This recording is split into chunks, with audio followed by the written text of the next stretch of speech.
Hello, and welcome to the $1 Million Electrician Podcast, where we help home service pros like you supercharge your business and spark up those sales. I'm Joseph Lucanie, and together with my co-host, Clay Newmeyer, we're here to share the secrets that have helped electricians sell over $1 million from a single service van. Now, it's time for sales. It's time for scale. It's time to become $1 million electrician.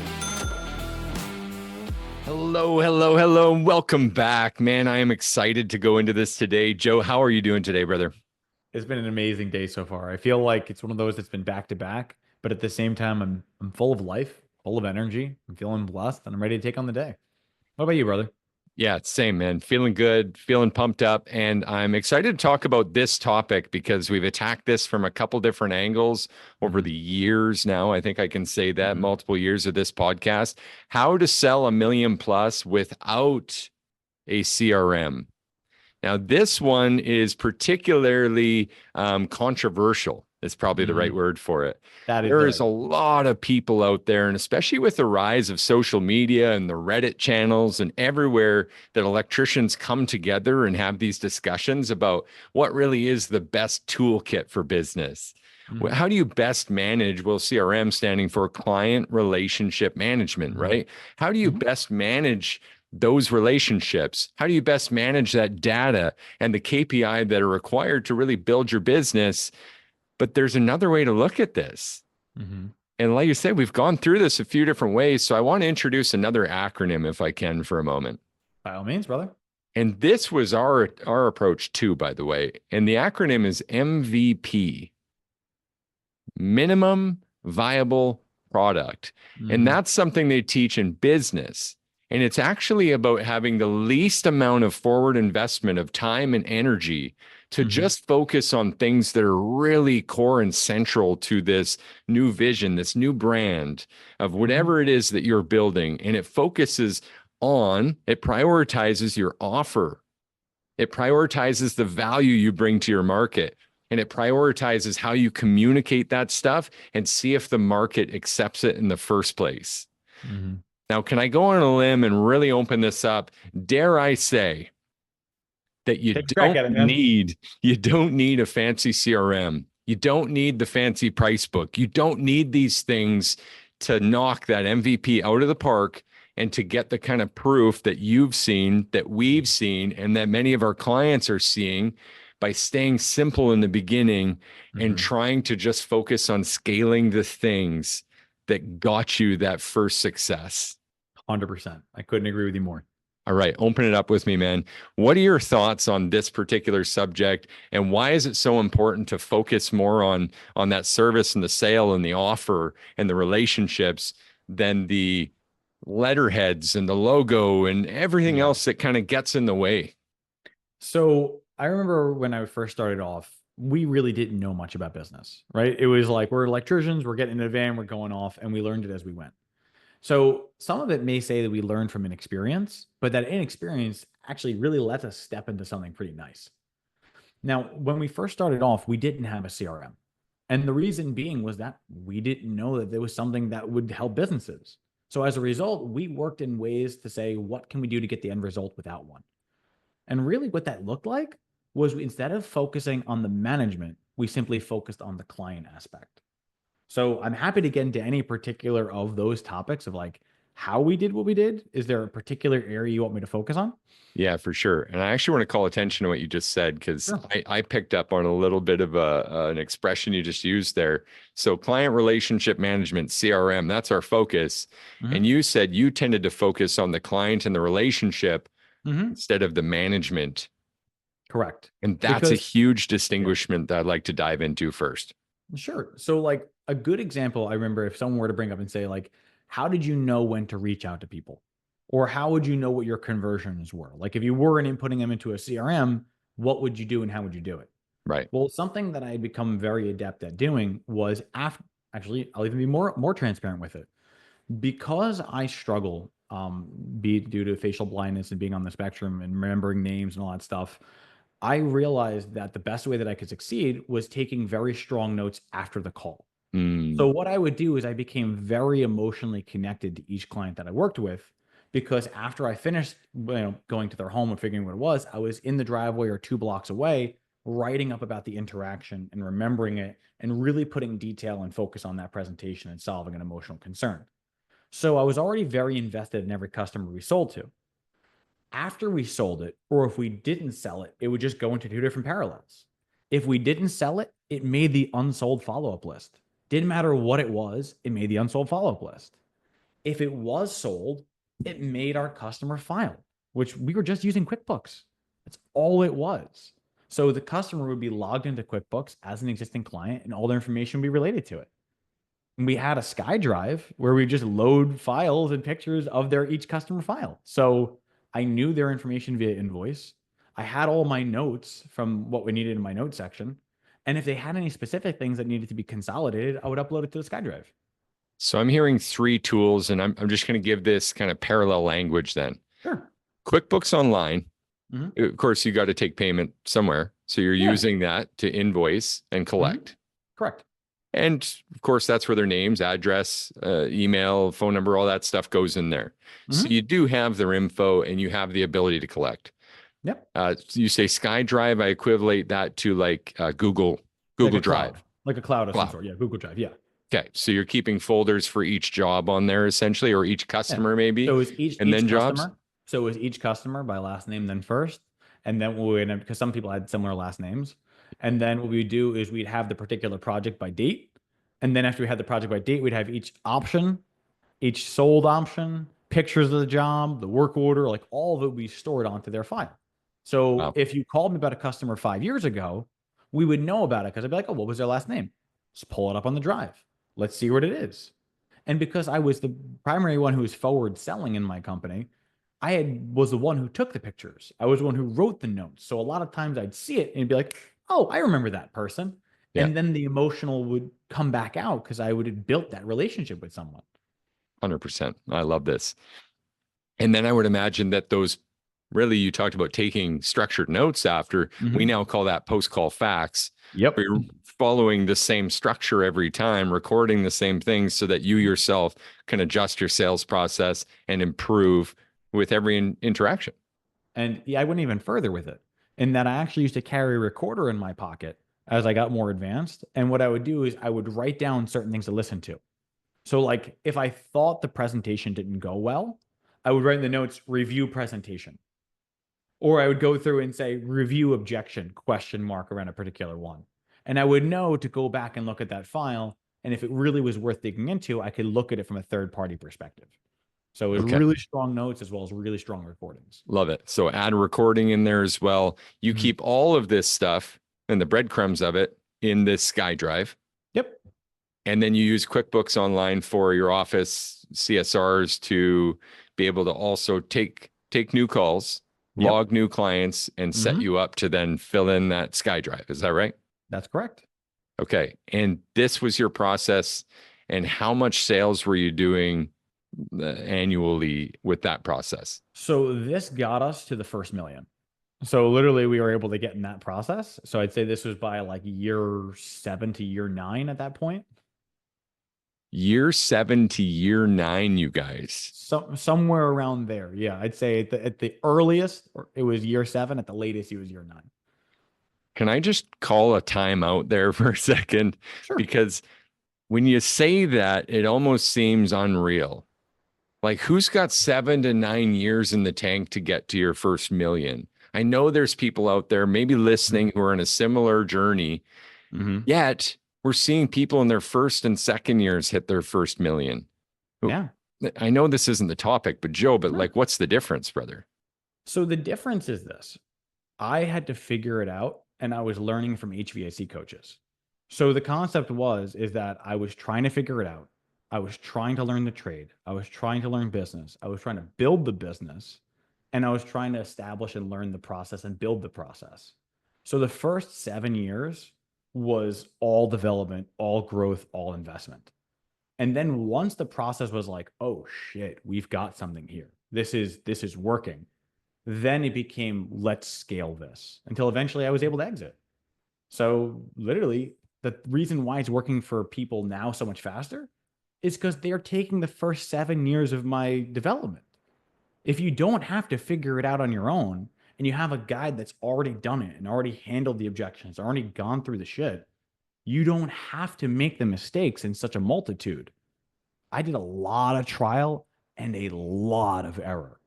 But now when we work with our clients, they don't have to have those same trial and errors because they can say, hey, what do you do in this situation? Hey, avoid that. I went down here and this is what happened.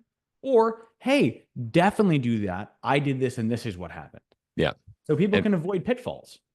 And that's where, honestly, I think we even have this on our list of episodes to come. We got to do one on how to build a sales process. Yeah. Because I know some people want to, and I know some people don't have the full picture of what's involved. Mm-hmm. And it's a significant process. I mean, obviously it took you a long time, but anyway, that's a bit off course. I wanted to stick to this.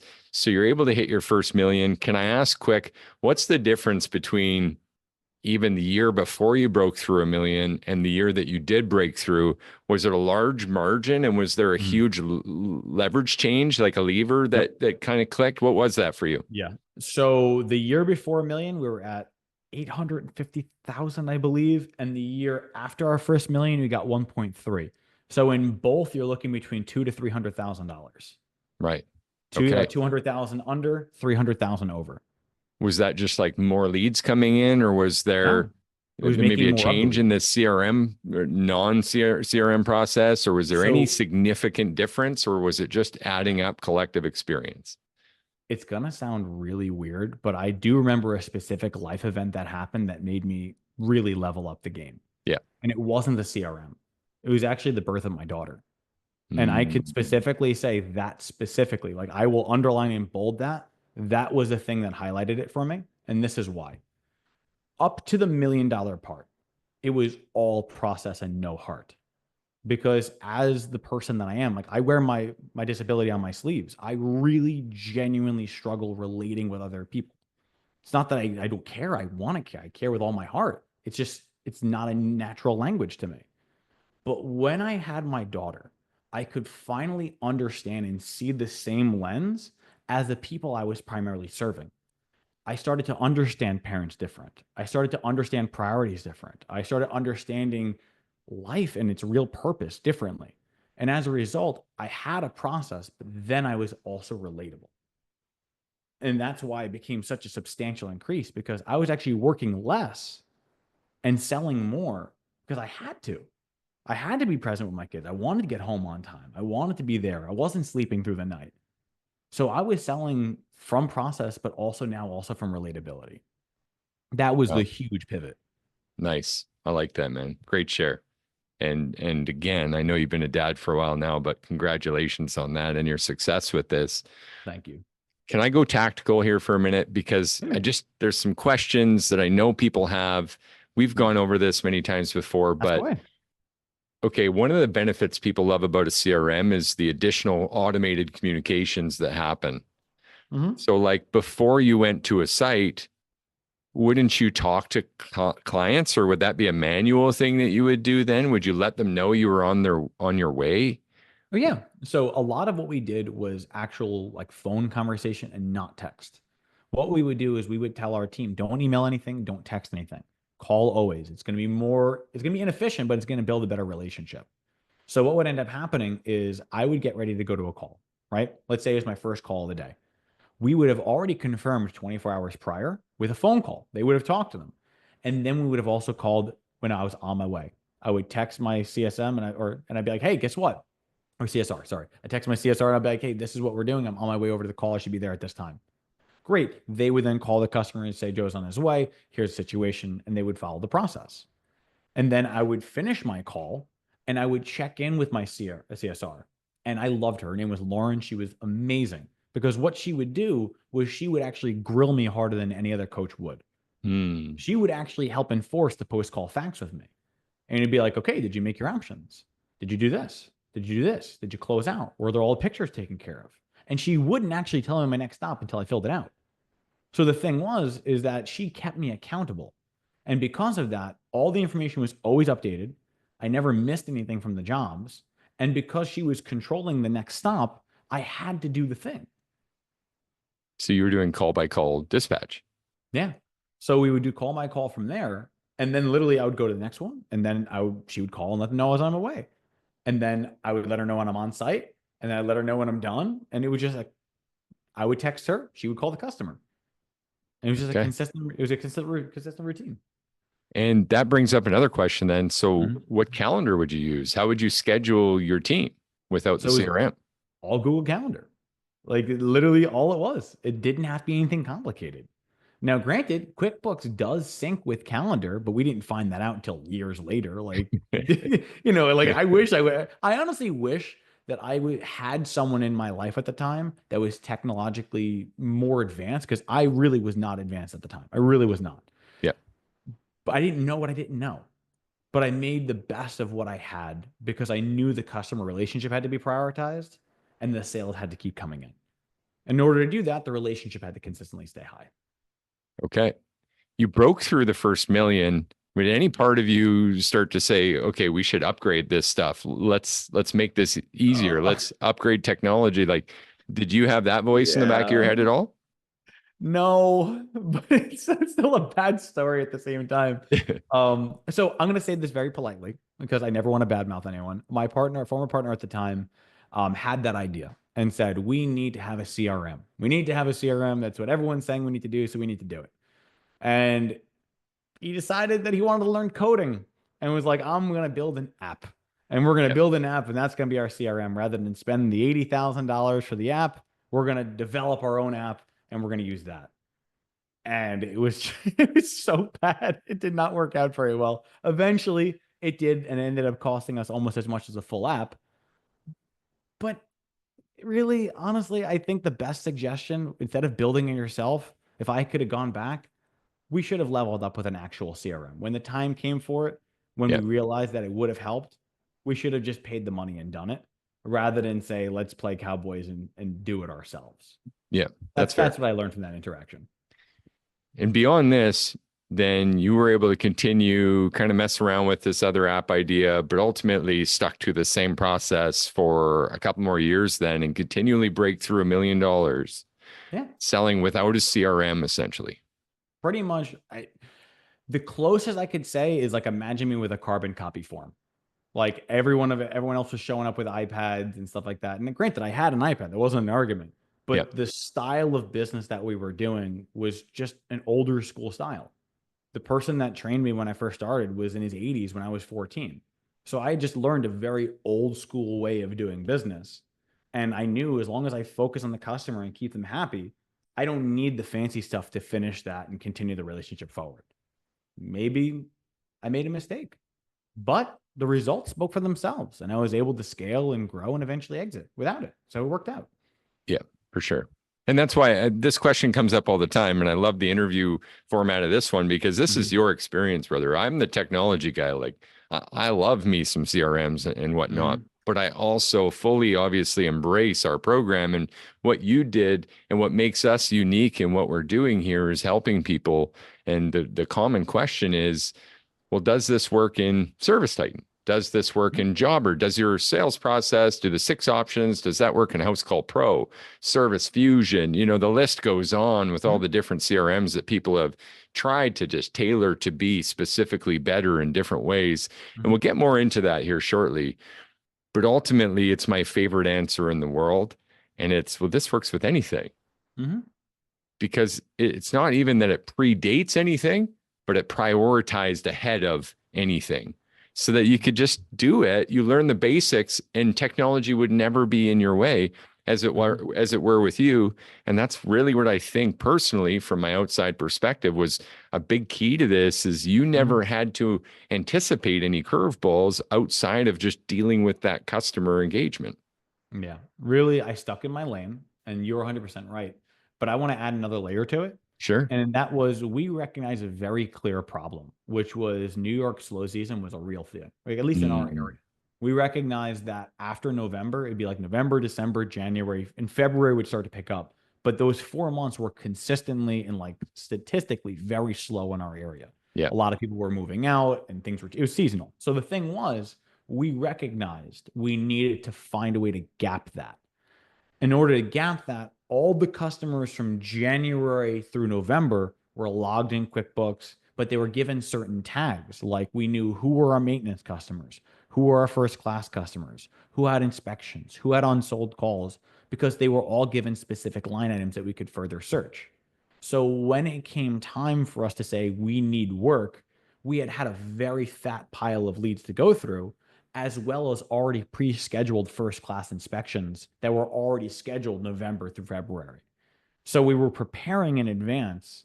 And because we had that focus, we didn't let the customer slip through the cracks, because we Yeah. knew we needed those crumbs when the time came. Yep. Oh, that's powerful. That's powerful. And that was one of my questions too. So you were a huge advocate of simplifying the memberships and making Mhm. sure that we had that value on the back end for people and to identify who our best customers were. Mhm. So if Jane Doe calls and she's on that first class list, Mhm. how would you or your CSRs identify that then without the CRM?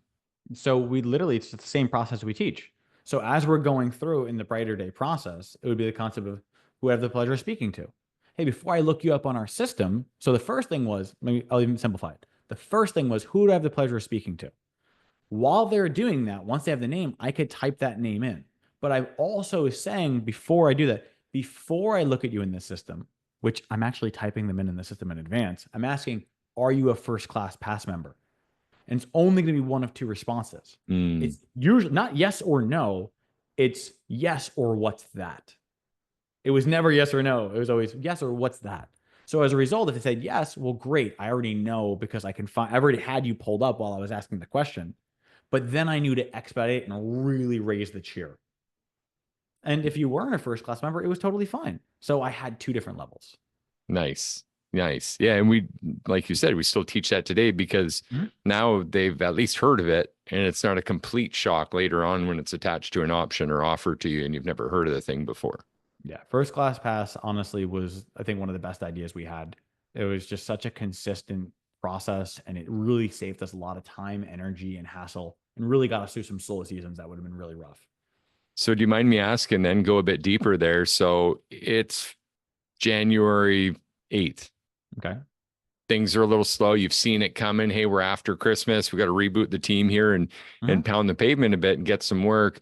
What would you do then? You'd go to QuickBooks and search for.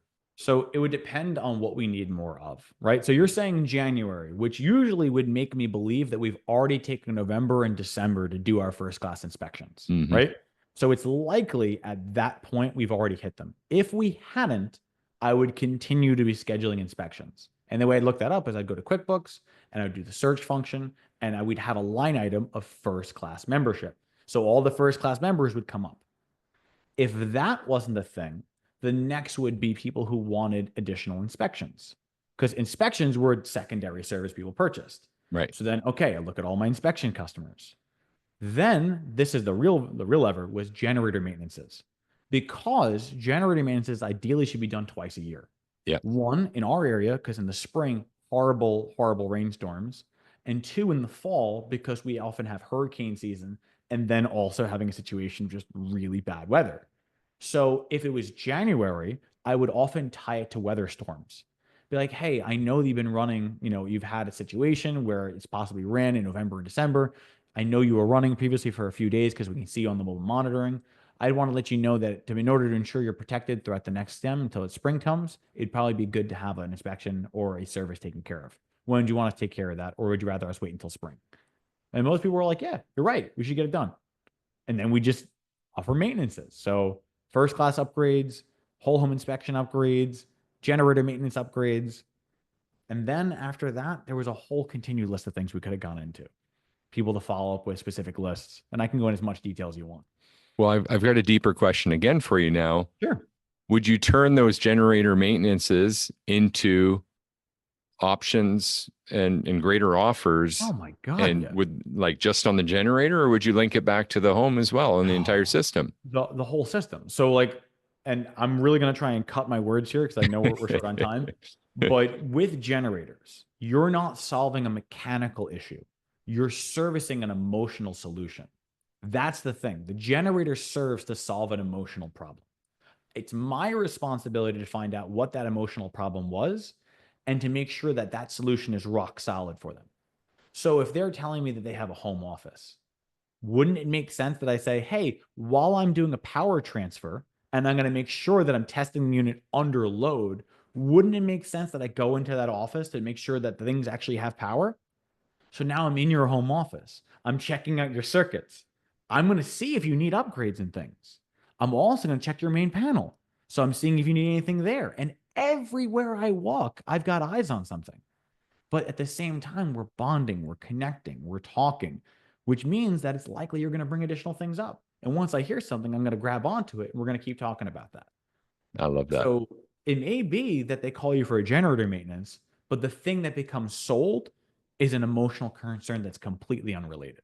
So generator maintenance is you get your foot in the door, you got the right process, you're making a sale. You just Love got that, man. Good share. Good share. Okay, back on track with the CRM stuff. I know there's a bunch of more detailed questions. You did mention time. We do have to be cognizant of that today as a class is coming up here. Now, something that we do recommend often is there's always questions about which CRM, and it's usually there's three that come up for electricians: Jobber, House Call Pro, and Service Titan. And I feel like this is the right episode to just kind of insert our opinions and help people understand that we're not recommending you go without a CRM. Recommending that you do prioritize your process ahead of that CRM. And that's something I've held true to for many, many years. 100%. Is I think people get this backwards. I think people sign up for a CRM based on what someone else told them or their perception of it maybe. And then their process becomes that CRM's function rather than having a process to serve and then utilizing a CRM to support the service. Does that make sense? It really does. It's almost like people will look at the van and recognize that it needs to be racked and wrapped and stocked, but they won't look about getting the customer on the calendar that actually needs the van to get there. Yeah. It's like, wouldn't it make sense to get a job that actually requires all this stuff before you put the money into it? Yeah. So we would just simply say, we need customers to be happy. So our number one focus is going to be creating a great relationship. Everything after is just managing that relationship, but it doesn't matter if you're managing something that doesn't exist. So make it exist first and then manage it. Absolutely. And I want to give an example of this that's kind of maybe a halfway step. Keep it simple. You remember the acronym KISS? Keep it simple, stupid. That's the one, man. I've heard that in different ways. Keep it simple, supervisor, try to be more polite, but ultimately keep it simple, stupid. Jobber is that for me. I've been into companies with 5, 6 staff, just a nice, humble little small operation, small business that could sign up for something like Jobber, going from complete paper to Jobber, sign up on Monday and have the entire team on it, schedule, customers logging in, invoicing, things happening by Wednesday. Like literally like a 24 to 48 hour implementation. Everyone's moving forward with this thing. And that's what I love about Jobber. It's actually the simplest thing. I would agree with you there. That makes a lot of sense. By the way, this is not a paid advertisement. This is just our personal opinions. But if you want to sponsor us, you can. Yeah, exactly. Yeah, maybe we'll get on the Jobber podcast here soon. They have a pretty good service podcast. But House Call Pro then becomes to me the next level up. There's more integrations, more you can do with this app. For that reason, people have wider visions with it, but it adds complexities. And I don't find it just not quite as user friendly. And then when you try to boil in like Profit Rhino as a price book, I just haven't heard many good things or good experiences, nor have I had them that were kind of worth it. So again, it's this concept of, is this distracting us from our process of just serving people at the highest level? And I dare say that it does too often. I would agree with you there. And I would say even on the next level. So like the most clear example of this is like when people talk about Service Titan. And I have no issues with Service Titan as a whole. I've never used them, but at the same time, I have worked with a lot of companies that do. And people will ask, well, is it worth it? And from my experience and what I've seen, it is for the right kind of company, because you need to be at a certain scale to really justify the investment that goes into it. But also once you're at that scale, because there are so many integrations, if you can move 0.5% lever, but you're moving it across 100 people, it could be a very substantial operation improvement. So having that level of nitty-gritty detail is very helpful for the right size organization. 100%. And for us and the people in our program, I always say, hey, if you're really reaching past the $1 million mark, 5, 6 staff, and you're looking to have multiple sales techs and really grow and scale in this industry, then Service Titan is great. Does a few really key things. I'm going to mind the time here and just say it'll help you manage your sales and follow sales by tech and all the KPI involved with that. It helps manage material, et cetera, right? It takes things to a higher level with better integrations, better reputation management, all of that, but at a big cost, a big price point. And that's why we really don't recommend that. It's way too much for a small business to take on. And that said, honestly, they help you with the upgrade when you do get to that point.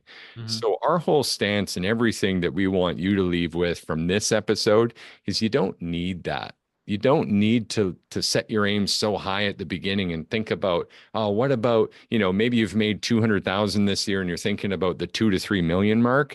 It's a great vision to have, but the basics will get you there. You don't need Service Titan, not yet. Hang tight. And we see that proof in house with like Dan Totten, who needs to come back on. And maybe we do a jobber specific episode because the guy interviewed with us at about 1.1 million after his first full year in January. Now he's on track to about 2.5 to 3 million. We'll see where he lands, folks. But ultimately, that's all through jobber. And that's all service relative stuff, with the odd sprinkled project when people pay our service rates. And you can do all of that and overcome those pains and still have massive years and massive success, like his couple leading techs that sold just last month, I want to say 100K a piece. And that's all through something as simple as jobber. So let's all make a deal here, just in the closing moments of this one, Joe, to not be fooled by the flashy stuff. Let's not be ravens. Let's be electricians. Let's be electricians that prioritize premium service. If you need help with that, we're right here. Ask any questions. Leave us a review where you found us first. And of course, share this episode with someone else who needs to hear it. By the way, you want to tell us about your experience with your CRM? We'd love to hear that too. Until next time, guys, we'll see you soon. Namaskaram. May you be blessed. That's a wrap for today's episode of the $1 Million Electrician Podcast. We hope you're buzzing with new ideas that charged up to take your business to the next level. So don't forget to subscribe, leave a review, and share the show with fellow electricians. Together, we'll keep the current flowing.